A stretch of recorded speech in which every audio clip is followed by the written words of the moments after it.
Hello and welcome. My name is Carsten Lützen. I'm an agile coach, facilitator, coach, scrum bag, whatnot. Today I will talk about conflicts in teams, which is something that can tell you a lot about how the team is functioning or not functioning, and also something that I, in some way or another, often ends up spending a lot of time on, but we will get back to that. If you like these videos, please subscribe and share. That would be super awesome. Okay, so when we're talking about conflicts in teams, the word conflict can be anything from just where people do not agree on a specific thing, so a difference in opinion, all the way to full-on war, right, between team members. And we have the conflict staircase for that. I've already made a video on that some time ago, so if you don't know that model, then go and watch that. That's a really, really good model to know.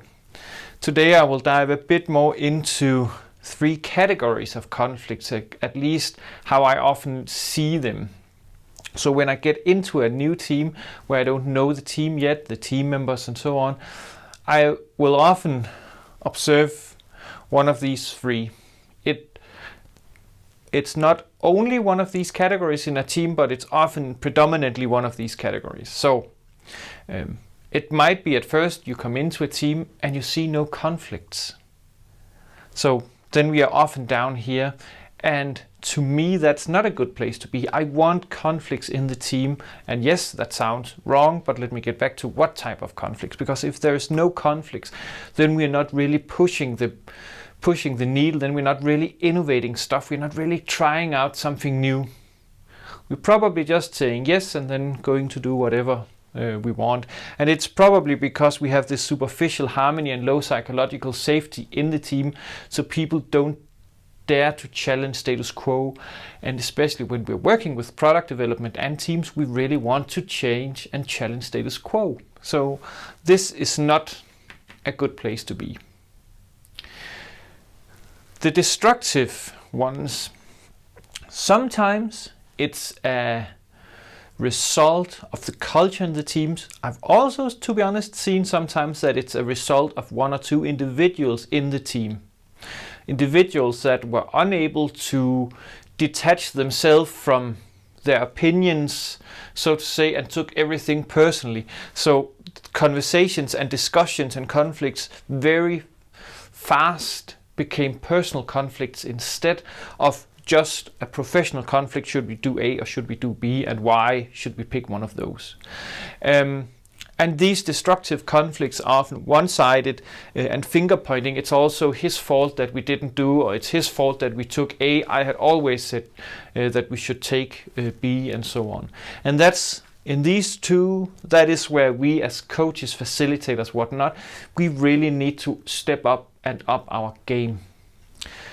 If we're down here, get the people to know each other. Dig beneath this superficial harmony, right? How can we get people to know and trust each other? Market of skills, appreciative interviews, and so on. We have a lot of really good exercises for this.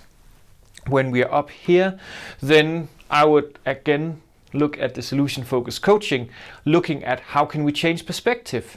How could we look at from the other side of the conflict? How could we maybe scale it down a bit? Conflict staircase.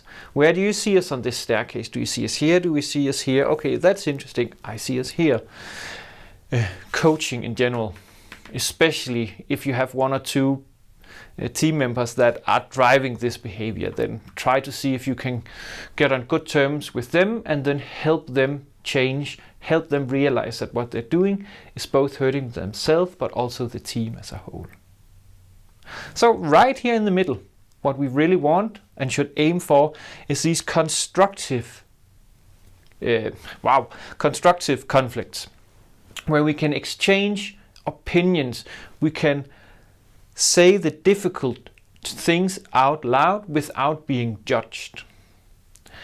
We can both give professional feedback, but also in a closed forum, probably just two, give personal feedback as well. And that opens up for space for diversity, because when we have this diversity in all meanings of the word, right, we will get new views on whatever we're building, whatever we're developing, and that can only help us in the longer term. And we can be candid on when we are not giving feedback. Radical candor, for instance, is often a really good thing to use in this part of conflicts in teams, right?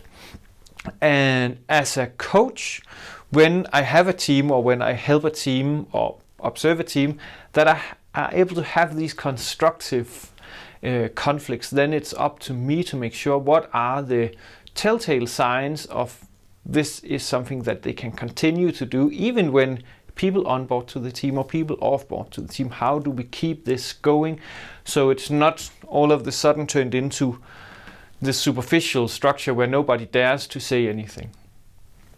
So back to the constructive. In the constructive part, I would, as I already mentioned, right, use coaching, solution-focused coaching. So what is working for us right now? What are the things that is working and we should keep on doing to keep this culture in the team? And also, how would we know that, because it's never perfect, right? How would we know and recognize that we have improved the team culture? And then we can create tasks for that. So that is my view on conflicts in teams. I'm hoping that some of you will share, how do you see conflict in teams and how are you working with them? I guess all of you have some experience in one way or another with conflicts in teams. So that's it. If you have comments, questions, ideas, or feedback to these videos, please leave them in a comment or send me a message. That would be super awesome. Have a super awesome day.